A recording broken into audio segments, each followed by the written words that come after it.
오늘은 본문의 말씀에 의해서 영원히 잊을 수 없는 하나님의 사랑이란 제목으로 함께 은혜 시간을 나누고자 합니다. 인간의 삶 가운데 가장 아름다운 단어가 있다면 아마 그것은 사랑이란 단어일 겁니다. 그런데 그 인간의 사랑은 영원하지 못하다는 것이 아쉬운 단점이 있습니다. 사람은 대체로 소중히 여겨야 할 것들조차도 쉽게 시간이 지나면 잊어버립니다. 고마움에 대한 은혜도 또 감사해야 될 사랑도 그렇게 오래 가지는 않는 것 같습니다. 아마 여러분들도 다 경험해 보셨을 겁니다. 사람의 감정은 시간이 지나면 식어지고 기억 속에서 희미해져 가는 것입니다. 그래서 사람의 사랑은 조건적이고 일시적이에요. 하지만 하나님은 다르죠. 요즘 미국하고 이란하고 전쟁을 보면서 가끔씩 그런 생각을 해봅니다. 우리나라 6.25 전쟁을 한번 생각해 봅니다. 만약에 그때 우리나라가 전쟁에서 패했더라면 어떻게 됐을까? 지금 내가 이렇게 신앙생활을 하고 있을 수 있을까? 그런 생각을 해봅니다. 근데 여러분들은 만약에 옆집에 불이 났는데 가족이 불에서 나오지 못하고 있을 때 여러분의 자녀들이 뛰어들어가서 그 집에 불은 끄지 못했지만 그 집 식구들을 다 살려서 데리고 나왔습니다. 그런데 여러분의 자녀 중에 한 명은 죽고 한 명은 부상을 입었다고 칩시다. 그러면 옆집 사람들이 여러분들을 보고 얼마나 고마워해야 될까요? 엄청 감사하겠죠. 미안해하고. 근데 이제 세월이 지나서 한참 지나서 그 옆집의 자녀들이 아주 사업이 잘 되고 살만하게 됐습니다. 근데 이제 그러다가 조금 어려운 일이 생겨서 좀 살만하게 됐는데 여러분의 삶에 이제 조금 어려움이 생겨서 그 반대로 여러분이 옆집 사람에게 좀 도와주면 안 되겠습니까? 라고 부탁을 했다고 했을 때 옆집 사람이 모른다고 그러면 여러분 마음은 어떨까요? 여러분 어떻게 생각하십니까? 그래서 괜찮나요? 그 인간의 도리가 아니죠. 우리나라가 6.25 때 부산의 저 낙동강 부분만 조금 남겨놓고 다 공산화됐습니다. 그런데 유엔에서 16개국 나라가 들어왔고 전투근무지원 3개국에서 19개국 나라가 5개국에서 24개국 나라가 왔습니다. 전쟁을 실제 싸운 나라는 16개국이죠.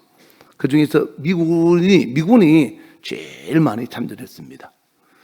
미군이 13만 4천 명 가까이가 이 땅에 들어와서 다치거나 죽었습니다. 그 중에서 3만 4천 명 가까이는 실제로 죽었죠. 나머지는 부상을 했고. 근데 미국이 우리나라의 어떤 존재입니까? 만약에 그때 우리나라에 들어와서 목숨 걸고 싸워주지 않았더라면 저와 여러분이 존재할 수 있을까요? 사람들은 감사를 금방 잊어버리는 거예요. 그리고 그 당시에 이승만 대통령이 미국에 요청을 해서 미국 헌법에다가 대한민국과 미국은 상호 방위 조약이 무한한 기간 없이 무한하게 무한한 시간으로 미국 헌법에 기록해 놨습니다. 다른 나라들은 10년 불과 길어야 20년인데 해방의 조약이 우리나라는 무한하게 돼 있어요. 무한하게. 그래서 우리나라가 어려움 당하면 무조건 미국은 와야 되고 미국이 어려움 당하면 우리는 무조건 가야 합니다. 그렇게 헌법에 명시가 돼 있어요. 미국 헌법에요. 그런데 요즘 상황을 보면서 제가 참 안타까웠게 생각합니다. 물론 미국과 이란의 전쟁은 우리 전쟁은 아닙니다.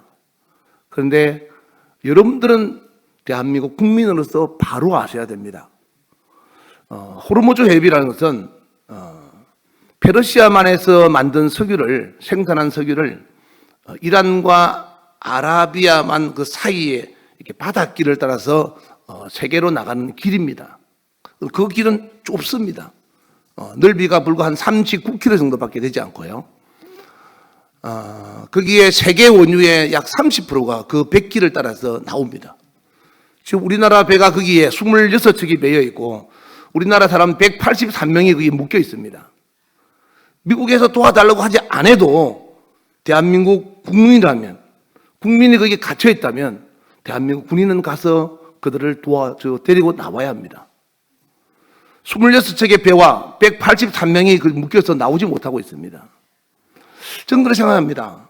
이건 전쟁을 떠나서 대한민국 국민이 그렇게 갇혀 있다면 대한민국 군인은 국민을 위한 군인이기 때문에 가야 한다고 저는 생각합니다. 우리나라 사람들은 지금 보니까 50몇 프로, 약 60%가 반대하더라고요. 보면서 사랑을 너무 빨리 잊어버렸구나.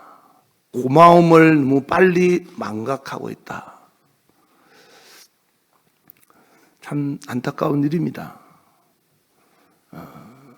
과거에 내가 불 속에서 살았다는 사실을 모르는 거예요. 우리의 부모들이, 우리의 어른들이 그 당시 만약에 왜 내가 내 자식을 죽여가면서까지 이 땅에 가서 미군 유엔 사령관이 와서 이야기했던 것처럼 얼굴도 모르고 이름도 모르는 이들을 위해서 왜 우리가 죽어야 됩니까? 라고 했던 것처럼. 그러나 우리가 이 땅에서 싸우는 것은 이 땅에 대한민국을 지키기 위한 것이 아니라 공산주의로부터 자유민주주의를 지키기 위한 하나님 나라를 지키기 위한 것이다 라고 했던 것처럼 그들이 지킨 자유 대한민국의 하나님의 나라가 지금 건재하게 가고 있습니까? 제가 보면 참 요즘 많이 안타깝습니다. 여러분들은 대한민국의 실태를 바로 아셔야 됩니다. 요즘 국방부의 상황을 보면 군부대 시설이 참 많이 바뀝니다. 또 대한민국 장교를 양성하는 기관들이 장교를 양성하는 기관에 장교 출신이 교장이 아니고 군대 생활 하지 않는 사람들이 학교장으로 바뀌는 사례도 비일비재합니다. 군대가 이렇게 가다가는 망합니다. 여러분 지금은 아무렇지 않은 거 괜찮은 것 같죠? 여러분 한순간에 대한민국은 북한에 전쟁하면 집니다. 못 이깁니다. 절대로 못 이깁니다. 왜냐하면 북한은 핵이 있고 중장거리 미사일이 있습니다. 그들은 70년 넘도록 전쟁을 위해서 준비한 나라고 우리는 잘 먹고 잘 살라고 경제를 위해서 사는 나라입니다. 우리나라 군사력요, 미군의 방어력, 킬체인이 없으면 집니다. 절대로 못 이깁니다. 여러분 방심하면 나라를 위해서 정말로 기도만 해야 됩니다. 한순간에 눈 깜빡할 사이에 저들이 버튼 하나 누르면 대한민국은 날아갑니다. 여러분의 소중한 집, 여러분의 자녀 한순간에 다 있어요. 지금은 옛날처럼 그렇게 싸우지 않습니다. 버튼 하나에 모든 전쟁은 끝납니다. 우리나라 같이 이란 같이 저렇게 큰 나라가 아니고 우리나라 같이 작은 땅은 아주 삽시간에 무너집니다. 그러므로 여러분이 나라와 민족을 위해서 기도만 해야 되고, 그리고 무엇보다도 여러분들은 그리스도인이라면 자기가 받은 사랑에 대한 고마움과 감사는 한순간에 잊어버리면 안 됩니다. 비록 내 아버지 세대에서, 내 할아버지 세대에서 그런 은혜를 입었다 할지라도 아버지가 없다면 내가 어떻게 존재할 수 있겠냐라는 거죠. 그렇다면 그 빚은 제가 갚겠습니다 라고 하는 마음 자세로 우리는 그렇게 받은 사랑에 대한 감사를 갚아나가고 또 잊지 않고 살아가야 된다라는 거죠. 오늘 본문에 하나님이 그렇게 말씀하시는 겁니다. 세상의 일도 이렇게인데 하나님의 일을 갖다가 사람들은 너무 쉽게 잊어버리는 겁니다. 그래서 매년 고난주간을 만들고 그리고 부활절을 만들어서 우리 주님이 이 땅에 오셔서 고난받으시고 죽으시는 그 사건이 결코 다른 사람을 위한 것이 아니라 나를 위한 것이라는 것을 다시 한번 상기시키고 또 상기시키고 세뇌시키는 겁니다. 성경은 구약에 있던 말씀을 신약에 했고 구약에 하셨던 말씀을 주님이 다시 하셨습니다. 하나님이 이스라엘 백성들을 애굽에서 데리고 나와서 레위기에서 하나님을 어떻게 섬기라고 했던 말씀을 다시 신명기에서 다시 또 같은 말씀을 다음 세대에 또 말씀하신 겁니다. 레위기는 1세대 사람한테, 신명기는 2세대 사람한테 다시 신 명령할 명, 기록할 기. 그래서 다시 명령한 것이 신명기입니다. 내용이 같습니다. 우리가 볼 때는 다르게 보이잖아요. 그런데 똑같습니다. 하나님을 어떻게 섬겨야 된다. 그리고 너희는 어떻게 살아야 된다. 왜? 사람들은 잊어버리니까. 신명기 6장 보세요. 너희는 마음을 다하고 성품을 다하고 뜻을 다하고 힘을 다하고 마음 목숨을 다해서 주 너희의 하나님을 사랑하고 그것을 내 자녀에게 부지런히 가르치라고 했습니다. 그 말씀을 누가 했습니까? 예수님이 이 땅에 오셔서 똑같은 말씀하셨습니다. 마태복음 22장에 그것이 가장 큰 계명이요. 내 마음을 다하고 성품을 다하고 목숨을 다해서 내 주 하나님을 사랑하고 섬겨라. 같이 계속 반복하는 겁니다. 왜? 자꾸 잊어버리니까. 신명기 8장에는 이스라엘 민족들에게 하나님이 뭐라고 말씀하셨습니까? 가나안 땅에 들어갈 때 그동안 하셨던 말씀을 또 합니다. 너희는 그곳에 가서 잘 먹고 잘 살고 그리고 부유하고 좋은 집을 짓고 금과 은과 재산이 늘어날 때 내 하나님 여호와를 잊어버리지 말라라고 하는 거죠. 너희가 돈을 번 것도 하나님께서 돈을 벌 수 있는 힘을 주셨기 때문에 가능하다 라고 신명기 8장 17절에도 말씀하고 있습니다. 사람들이요 너무 잘 잊어버리는 거예요. 주님의 사랑을. 그래서 이사야 49장 15절에 보시면 여인이 자기 뱃속에서 태어난 자식을 잊어버릴지라도 나는 너를 잊지 않을 것이다. 하나님은 절대로 잊어버리지 않고 우리를 향한 그 사랑의 절정이 바로 요한복음 3장 16절 말씀처럼 십자가를 지신 겁니다. 주님의 십자가는 사랑의 절정의 표현입니다. 하나님이 세상을 이처럼 사랑했다. 이 말은 단순히 많이 사랑했다가 아니라 이렇게까지 사랑했다. 어떻게? 자기 아들을 내어주기까지 사랑했다라는 거죠. 여러분, 내 자식 잃어버려가면서 옆집에 자식들을 살리고 불은 꺼지지 못했지만 그 옆집 사람을 살렸다면 그 사람들이 내 자식 잃어버린 것에 대해서 감사하고 평생을 잊지 않고 살아야 되는 거 아니겠습니까? 비록 우리나라가 초토화가 되어도 우리나라 국민들이 살 수 있는 길을 열어준 거기에 대한 감사를 잊어버리지 말아야 되는데 미군 가라? 미국 필요 없다. 그런 사람들이 자기 자식을 미국에 유학 보내고 있어요. 너무나 참 안타까운 세상입니다. 나라가 이념으로 두 갈래가 갈라져가지고 정말 옳고 그름도 분별 못하고 그리스도인들만큼은 그러지 말아야 된다. 진실을 바로 알고 하나님에 대한 사랑이 무엇인가도 알 뿐 아니라 세상에 대한 것도 올바르게 알고 거짓된 것을 믿는 것은 악한 자에게 속는 겁니다. 제발 여러분들은 하나님 앞에서 바르게 알고 옳은 길을 선택해서 하나님 앞에서 옳은 것은 옳고 잘못된 것은 잘못됐다고 분명히 말할 수 있는 그런 사람이 되어야 된다는 거죠.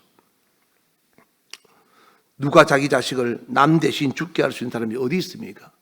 여러분은 그렇게 할 수 있습니까? 여러분 남의 옆집에 있는 사람 살리기 위해서 여러분 자식 죽일 수 있습니까? 로마서 5장 8절 앞에 있는 현수막에도 나와 있는 말씀이 있죠. 우리가 아직 죄인돼 있을 때 그리스도께서 우리를 위하여 죽으심으로 하나님께서 우리에 대한 자기의 사랑이 얼마나 큰지 확실하게 증명해서 보였다라고 말씀하고 있습니다. 주님은 우리를 향한 그 사랑에 모든 것을 다 바쳤습니다.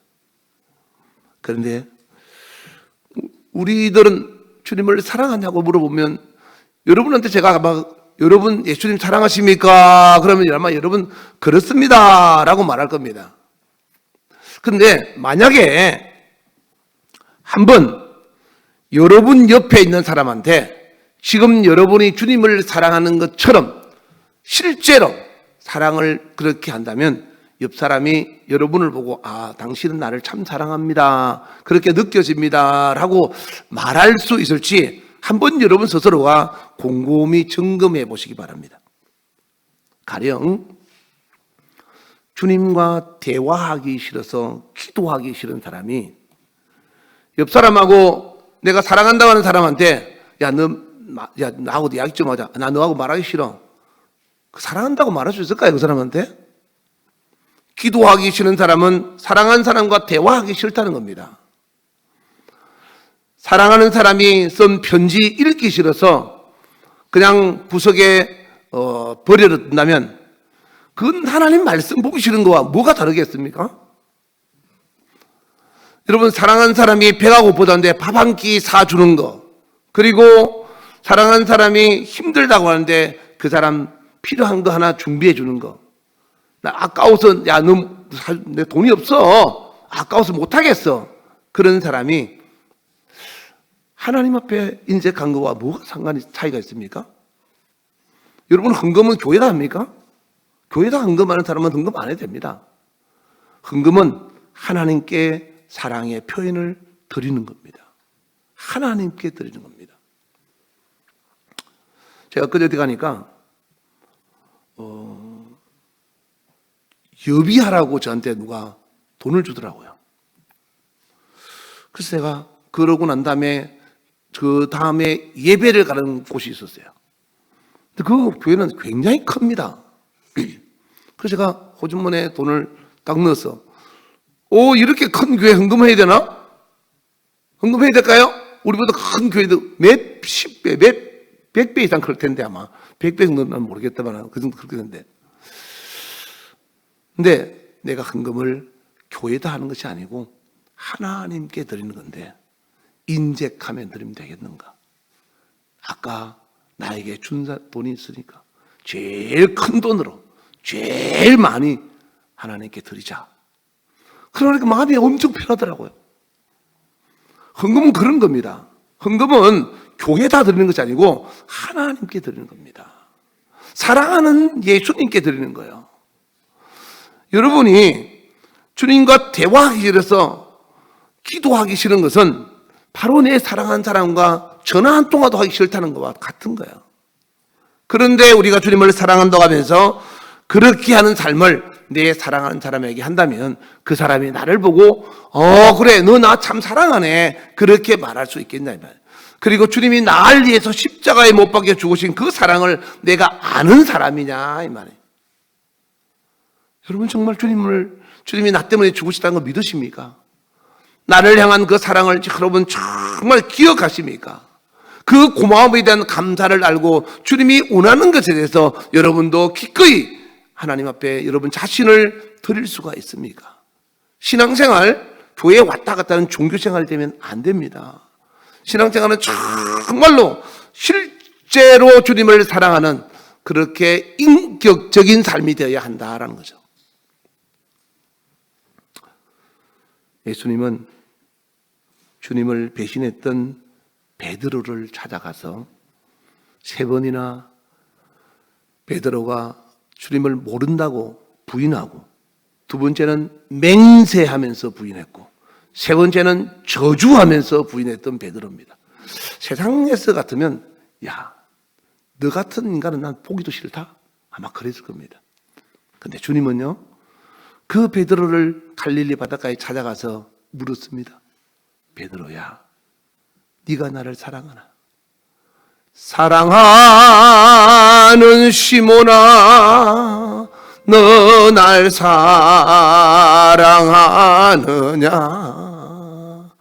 오 주님, 당신만이 아십니다. 여러분, 주님이 여러분에게 아무개야, 네가 나를 사랑하냐? 라고 물어본다면 여러분 자신 있게 예, 저 주님 사랑합니다, 이렇게 말할 수 있습니까? 이래서 못하고 저래서 못하고, 목사님 저 바빠서 기도할 시간이 없어요. 목사님 저 레포트가 밀려서 말씀 읽을 시간이 없어요. 목사님 저 나가야 될 공과금이 많아서 하나님께 드릴 헌금이 없어요. 오늘 바울은 오늘 본문 로마서 8장 38절 39절에 이런 말 표현을 했어요. 내가 확신하노니, 내가 확신한다, 내가 하나님을 얼마나 사랑하는지. 주님에 대한 사랑은 내가 죽음이 온다 할지라도, 생명이 있어도, 천사들이 방해해도, 권세자들이나 현재일이나 장래일이나 능력이든 그리고 심지어 그 뒤에 보시면 현재일도 장래일도 높음도 기쁨도 어떤 피조물도 하나님의 사랑에서 나를 끊을 수가 없다 그랬어요. 여러분, 사랑은요 자기 것이 넉넉할 때 하는 거 아닙니다. 제가 자랑 같아서 그런 이야기 잘 안 하는데, 제가 아침 일부에 설교 중에 생각이 나서 이야기를 했는데, 어떤 목사님이 수술을 해야 되는데 돈이 1,330만 원이 든다고 합니다. 저한테 문자가 왔어요. 제가 한번 작은 작지만 한번 보내드렸습니다. 근데 이제 막상 수술하러 가려고 하니까 돈이 너무 많이 부족해서 또 연락이 온 겁니다. 그 제가 아니다, 한번 보내줬으니까 끝났지 하고 하는데, 막 기도하는데 하나님이 그런 마음을 주신 거야. 네가 아프면 어떻게 하겠냐? 네가 아프면 너 가서 대출 내서 빚을 내서라도 병원 갈 거 아니냐? 그가 오죽 급했으면 너한테 이야기했겠냐? 저는 저 돈 없습니다. 왜 돈이 없냐? 그래서 제가 돈이 없는 게 아니고 돈이 있더라고요. 어디 있냐면 제가 마이너스 통장을 쓰거든요. 대출 받으면 되더라고요. 그래서 제가 기도하다 말고 하나님이 그런 마음을 주셔서 서비스를 받아서 보냈습니다. 내가 보낼 수 있을 만큼만. 그러고 나니까 마음이 엄청 편한 거예요. 그래, 이것이 하나님의 사랑이다. 내가 할 수 있는 여유를 가지고 하는 것이, 그거는 아무나 누구나 다 할 수 있어. 돈 있는데 돈 주는 거 그거 못 하겠습니까? 그런데 없을 때 하나님이 주시는 마음을 따라 말씀의 순종함으로 할 수 있는 것, 그것이 주님의 사랑이다. 제가 그분한테 그랬습니다. 이거 제가 주는 거 아닙니다. 제가 줄 돈이 없습니다. 그런데 제가 보내는 것은 하나님이 하라고 해서 하는 거니까 주님이 주는 겁니다. 주님이 하시는 거니까 저한테 감사하지 않아도 됩니다. 그리고 수술 잘 받았으면 좋겠습니다. 많지 않아서 정말 죄송합니다. 그랬더니 너무 고맙다고 문자가 왔더라고요. 그래서 제가 참 감사했습니다. 내가 오늘 죽어도 하나님 앞에 갈 때는 빈손으로 갈 텐데, 내가 살아있을 때 하나님이 시키는 일을 할 수 있어서 감사하다라는 생각을 했습니다. 우리 박 권사님이 어느 날 저한테 연락이 와서, 목사님 통장에 돈이 엄청 많이 들어왔어요. 불러드릴게요. 숫자를 부르고 00000000 정말요? 예. 억대가 들어온 거예요. 그래서 엄청 감사하더라고요. 그 내가 병원에 누워 있으면서 내가 그랬어요. 근사님, 그 돈 근사님 한 푼도 쓰지 못하고 갈 수 있어요. 그러니까 잘 쓰세요. 그랬어요. 그리고 제가 그 다음날 병원에 갔더니 웬걸 그 사람이 잘못 본 거예요.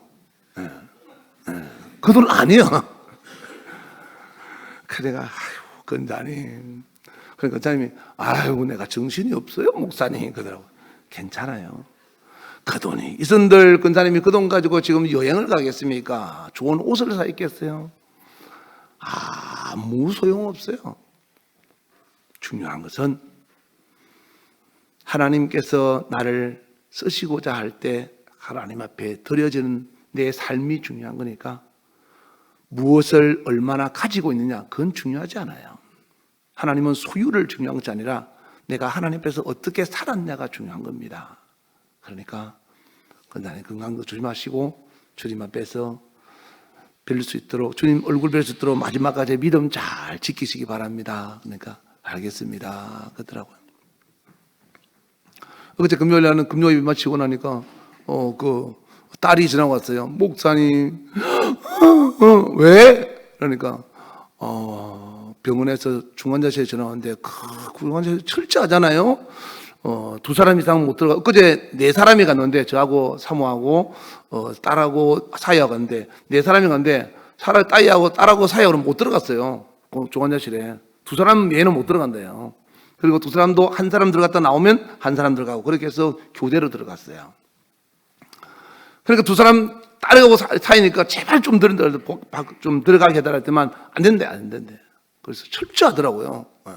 그런 병원이잖아요. 그런데 갑자기 지금 밤 10시에 중환자실에서 엄마를 내일 매매 오라고 연락이 왔다는 거예요. 그래서 아무래도 오래 가지 못할 것 같습니다. 걱정이 대단합니다 하면서 울면서 전화 왔더라고요. 내가 그랬어요. 아니야, 걱정 안 해도 돼. 아직은 때가 아니야. 하나님이 나에게 보여줄 수 있는데 조금은 더 있을 거야. 그런데 오래는 가지 않을 거야. 너 엄마한테 잘해. 엄마가 걱정되는 거 아니야. 네가 문제야. 엄마는 네가 해주는 밥, 건강하면 뭐 해줄 거냐? 소고기국에 밥 몇 번 해줄 건데 네가 해주는 것보다 훨씬 더 중요한 것은 하나님이 주시는 천국에서의 삶이야. 그러니까 엄마는 걱정 안 돼. 언제 가셔도 걱정 안 돼. 문제는 네가 중요한 거지.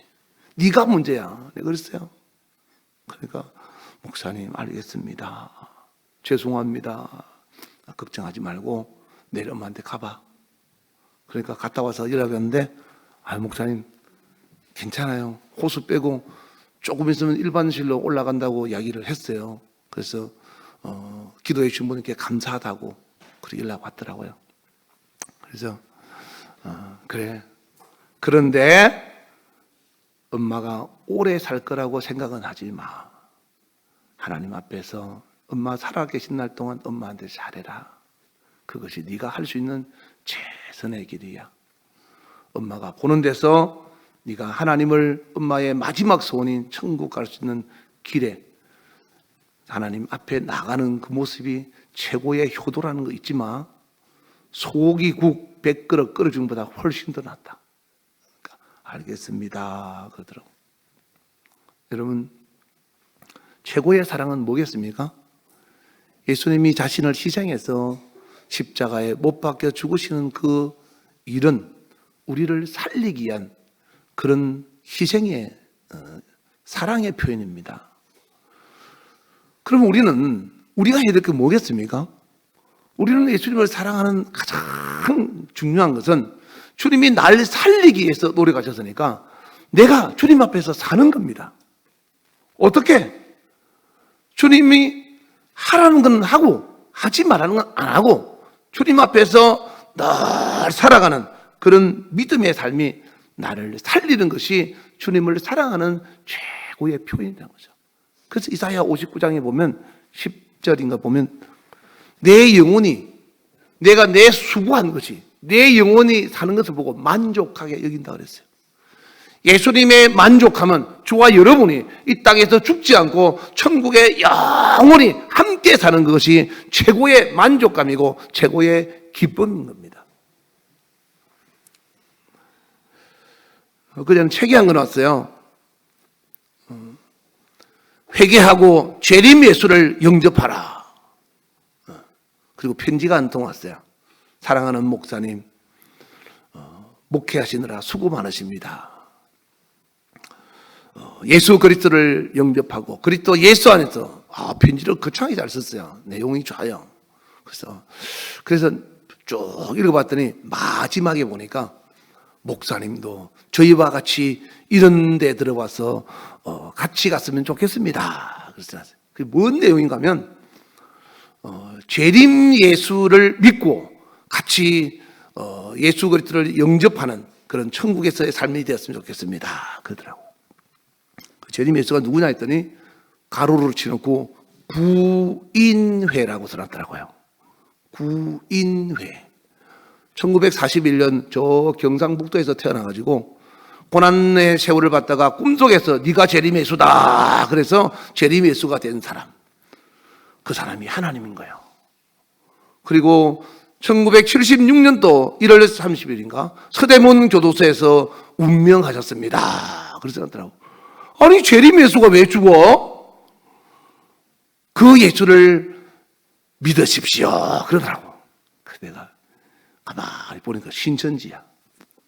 아니 세상에 이런 것을 보고 믿는 사람이 있나? 저한테 온 편지에 보니까 그 기에 속해 있는 목회자만 하더라도 10,000명이 넘는다 하더라고요. 그러면 성도는 얼마나 많겠습니까? 제가 보면 생각했습니다. 그래, 숫자 많은 것도 중요하지. 근데 중요한 것은 올바른 진리 안에서 자기 영혼을 하나님 앞에 가져갈 수 있는 그리스도 예수에 대한 올바른 믿음을 가지고 있는 삶이 중요하다라는 것을 깨달았어요. 다시 한번. 여러분, 제가 늘 기도하는 것은 여러분 한 사람도 지옥 안 가는 걸 원한다 했죠? 여러분 한 사람도 지옥 안 가는 걸 원합니다. 그래서 난 여러분이 말씀대로 살다가 주님 만났을 때 주님을 기쁘게 뵐 수 있기를 원합니다.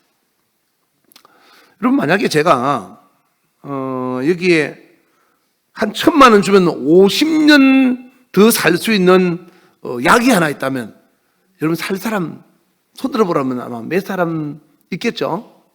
50년 더 삽니다. 이 약을 먹으면 50년은 더 살 수 있습니다. 그러면 아마 살 사람 있을 겁니다. 그런데 그리스도인들은 뒤돌아가는 인생을 원하면 안 됩니다. 어떤 사람은 제가 10년만 젊었으면 좋겠어. 그런 얘기하죠. 뭐하러 10년 뒤로 돌아가서 고생을 10년이나 더 해야 됩니까?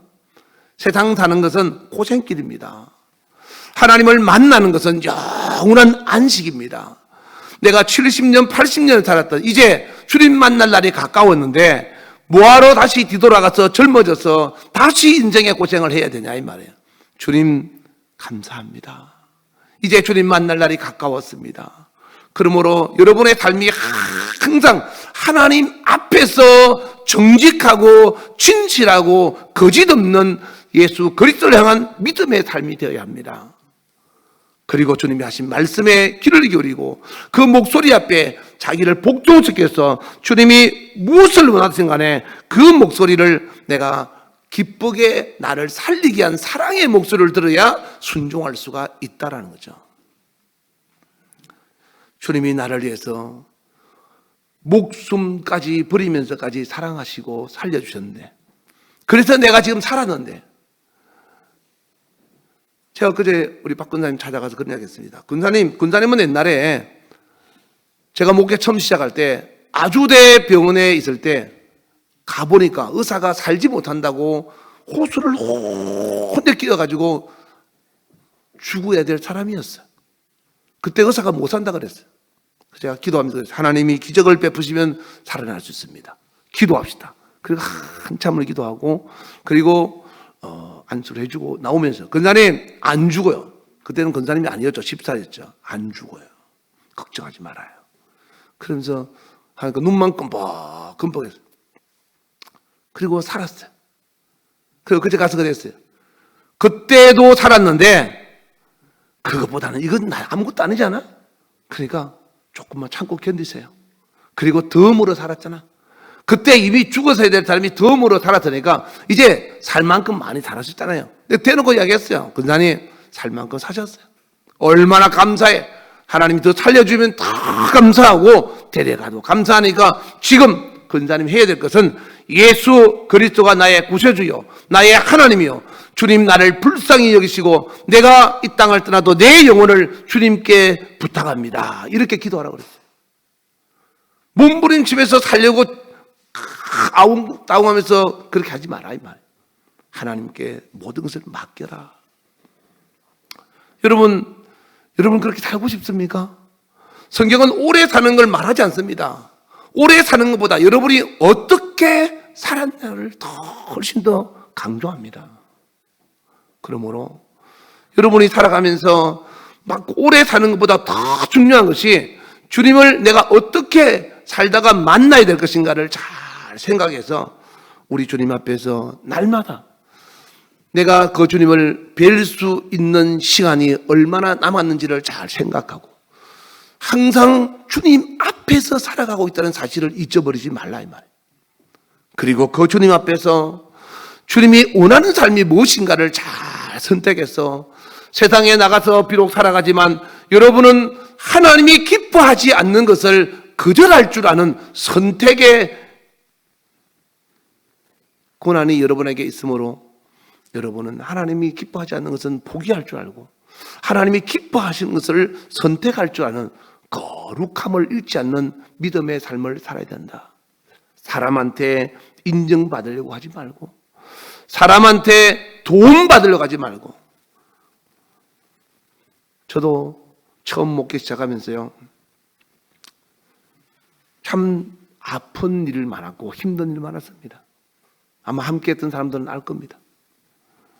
여러분이 하나님께 드리는 예물도 그렇게 넉넉지 못했고 한 달 성전 세 내는 것도 힘들었고 그리고 내 자녀들 교육은 어떻게 해야 될지 고민하다가 한국에서 그런 내노라 하는 부흥사들 불러서 부흥회도 해보고 싶어서 부흥 강사들 초빙했는데 교회 작다고 안 온다고 3번이나 거절당하고 또 좀 괜찮은 교회 목사님이 선교를 많이 한다 해서 자녀 교육비 혹시 도와줄 수 있나 싶어서 손을 내밀었는데도 그런 말 하니까 딱 끊어버리더라고요. 내가 그래? 내가 인간을 의지하려고 했던 내가 잘못이지. 주님 죄송합니다. 제가 하나님만 바라봐야 되는데 또 사람을 바라보는 눈이 있었네요. 그리고는 하나님께 간절히 기도하고 하나님을 찾았더니 주님은 전혀 생각지 않은 사람을 통해서 내가 원하지 않았음에도 불구하고 하나님이 사람들의 마음을 움직여서 자녀 교육비도 주고 그리고 교회 월세도 매월마다 채워주는 그런 역사가 있었음을 뒤돌아보니까 참 하나님의 은혜였다라는 생각을 해봅니다. 그리고 그 주인공들이 오늘 이 자리에 있는 여러분들입니다. 여러분이 함께 해주셔서 여기까지 왔습니다. 내일 모레 이제 우리 18주년 또 이제 가만히 기도하면서 생각합니다. 18년이라는 세월을 지나면서 내가 주님 앞에 잘하고 있는가?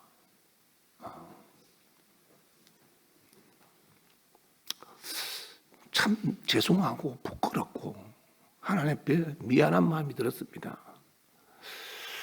하나님은 피 흘려서 세우신 몸된 교회를 나를 믿고 맡겨주셨는데 나는 주님의 믿음이 되었는가 생각해 보면 너무 죄송하고 또 내가 좀 더 능력 있고 내가 좀 더 하나님 앞에서 더 멋진 목회했다면 여러분한테도 더 도움이 될 텐데 여러분한테도 내가 충분한 사랑을 못 주는 것 같고 내가 우리 박 근사님 여러분 교회 올 때마다 저한테 안수 받는 거 보셨죠? 그 이유가 있습니다. 다른 사람 다 안 받아도 그분은 꼭 안수 받고 가잖아요. 예배 때 올 때마다요. 왜냐하면 하나님의 은혜로 그렇게 저 안수를 받고 살았으니까. 그리고 보통 투석하면 한 5년 정도 살다가 대부분 다 인생을 마칩니다. 근데 지금 권사님은 10년을 넘게 살았어요. 그게 어디서 왔습니까? 줄 아십니까? 하나님의 힘입니다. 하나님의 은혜예요. 본인은 그걸 알기 때문에 올 때마다 그냥 안수받고 가는 겁니다. 제가 안수하면 하나님이 자기에게 힘을 주시고 은혜 주시는 걸 알기 때문에 그런 세월을 살았습니다. 근데 저는 생각합니다. 하나님께서 함께 하셔서 그렇게 됐지만 내가 좀 더 하나님께 지지받는 은혜 받는 하나님께 지지받는 감독자였고 성령에 인도한 사람이었다면 그냥 깨끗하게 놔버리면 더 좋았을 텐데 왜 연장만 하셨을까? 그런 생각하니까 제 자신이 참 초라하고 부끄럽고 미안한 마음도 들었습니다. 사랑하는 여러분, 우리는 하나님의 사랑을 받으면 그 사랑에 힘입어서 세상에 살던 삶과 다르게 살아야 됩니다. 정말로 하나님의 사랑을 받은 사람은 하나님의 사랑을 받은 사람답게 다르게 살아야 되는데 여러분의 삶이 달라지지 않고 여전히 그냥 교회에 왔다 갔다 하는 종교생활이라면 여러분은 아직 하나님의 사랑을 경험하지 못한 거예요. 아니면 하나님의 사랑을 경험하지 못했거나 하나님의 사랑을 받았는데 대한민국이 미국에 대한 감사를 잊어버리고 점점 그를 배쳐가고 필요 없어. 전자권도 우리가 가져와야 돼. 너희는 가. 양키 고홈 하면서 미국을 나가라고 하는 것처럼 하나님 앞에서 그렇게 우리의 신앙생활이 하나님 앞에 점점 받은 사랑에 대한 하나님의 사랑을 잊어버려 가고 있기 때문에 사랑이 식는 겁니다. 다시 말씀드리면 하나님의 사랑을 경험하지 못했거나 하나님의 사랑을 받았음에도 불구하고 그 사랑을 시간이 지나면서 식어가는 겁니다. 그래서 하나님 앞에 우리는 진정한 옥합을 깨뜨리는 마리아 같은 삶을 살지 못하고 바울처럼 자기의 목숨을 내놓고 복음을 위해서 일하지 못하고 있는 겁니다. 주님은 우리가 태어나기 전부터 우리를 사랑하셨고요. 또 우리가 죽은 후에도 우리가 예수 안에만 현재 살고 있다면 변치 않고 우리를 사랑하실 겁니다. 그래서 오늘 로마서 8장 39절에 보시면 그리스도 예수 안에서라고 되죠. 그리스도 예수 안에서. 우리가 그리스도 예수 안에 있으면 결코 하나님의 사랑은 끊어지지 않습니다. 하나님은 여러분을 버리지 않습니다. 버리지 않았기 때문에 이 자리에 있고 앞으로도 버리지 않을 것을 하나님은 성경을 통해서 우리에게 약속하는 겁니다. 다만 너희가 그리스도 예수 안에서 이 사랑을 경험하고 하나님에 대한 사랑에 변치 않는 믿음의 사람이 되라는 겁니다. 이제 곧 다음 주이면 고난주간입니다. 1년 지나고 그 다음에 가다가 오면 똑같은 해입니다. 똑같은 상황입니다.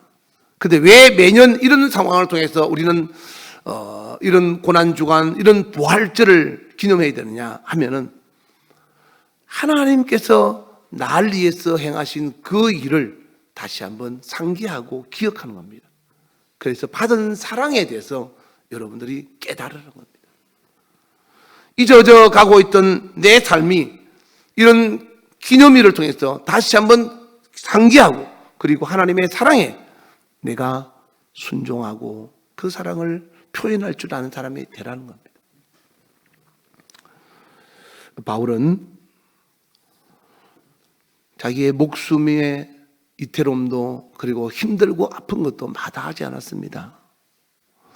오늘 저와 여러분이 주님의 사랑을 정말로 안다면 주님이 해야 될 남은 일들이 뭔지, 주님이 나에게 무엇을 원하는지를 잘 생각하고 신앙생활 그냥 교회에 왔다가 갔다 하고 예수 나의 구세주래 이름만 기억하는 그런 신앙생활 안 했으면 좋겠습니다. 그건 신앙생활이 아니고 종교생활입니다. 신앙생활은 예수님의 이름을 기억하는 것이 아니고 그 예수님이 나를 위해서 무엇을 하셨는지를 기억하는 겁니다. 그래서 주님이 이 땅에서 주님이 내가 죽어야 되는데 나를 살려놓고 주님이 죽으셨으니까 주님이 하셔야 될 일을 내가 대신하는 사명의 삶을 사는 것이 우리가 해야 될 일이라는 것을 여러분 잊지 마시기를 주의 이름으로 축원합니다. 아까 서두에 말씀드렸던 비유를 들었던 것처럼 내 자식이 죽고 옆집 사람 자식 살렸습니다. 그러면 그 옆집 사람의 자식은 죽을 때까지 평생을 내가 해야 될 일을 내가 모시고 내가 살아있는 부모님 살아있는 동안 그 부모님한테 섬겨야 되는 것처럼 하나님은 그 아들을 버리시면서까지 우리를 살리셨습니다. 그러면 하나님이 죽으실 때까지 우리가 그 아들 예수님이 해야 될 일을 해야 되지 않겠습니까? 근데 하나님은 안 죽으시는 거예요. 하나님은 죽지 않으시니까 내가 죽을 때까지 하는 겁니다.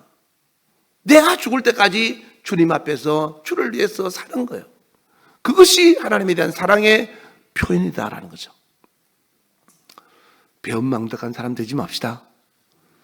하나님의 사랑 다시 한번 상기하고 정말로 세상의 사랑은 잊어져 갈지라도 하나님의 사랑은 영원히 잊을 수 없는 사랑이라는 것을 꼭 기억하시고 하나님이 잊지 않는 이상 우리도 잊지 않고 하나님이 돌아가시지 않는 이상 내가 죽을 때까지 주님 앞에서 그 사랑을 완전히 표현해서 우리 주님 만날 때 기쁨으로 주님과 함께 영원히 같은 장소에서 행복하게 영원히 살아가는 하나님의 귀한 자녀들 되시기를 주의 이름으로 축원합니다. 할렐루야. 이 시간 우리 주여 부르고 기도할 때 하나님 내가 죽어야 되는데 나를 살리고 주님이 돌아가셨습니다. 그 크신 사랑을 내가 무엇으로 보답하겠습니까? 이제 주님이 하셔야 될 일이 있으면 내가 주님 앞에 발견되어지기를 원하오니 주님 나에게 감동하시고 나에게 명령하셔서 내가 주님 앞에서 기꺼이 주님이 원하는 일을 수행하고 주님을 사랑한다는 그 표현을 주님처럼 자기를 바쳐서 하나님 앞에 확정하여 보여드릴 수 있는 사랑의 대상자가 되게 하여 주시옵소서. 우리 주여 부르고 기도하겠습니다. 주여! 지금은 우리 주 예수 그리스도의 은혜와 하나님 아버지의 놀랍고도 지극하신 사랑과 성령님의 교통 역사 충만하심이 오늘 말씀을 듣고 우리 주님이 나를 향한 그 사랑을 영원히 잊지 않고 내 평생 사는 날 동안 주님을 사랑하며 살리라고 마음에 결심하고 다짐하고 돌아가는 모든 자들 머리 위에 이제부터 영원토록 주 예수의 평강과 축복이 함께 있을지어다.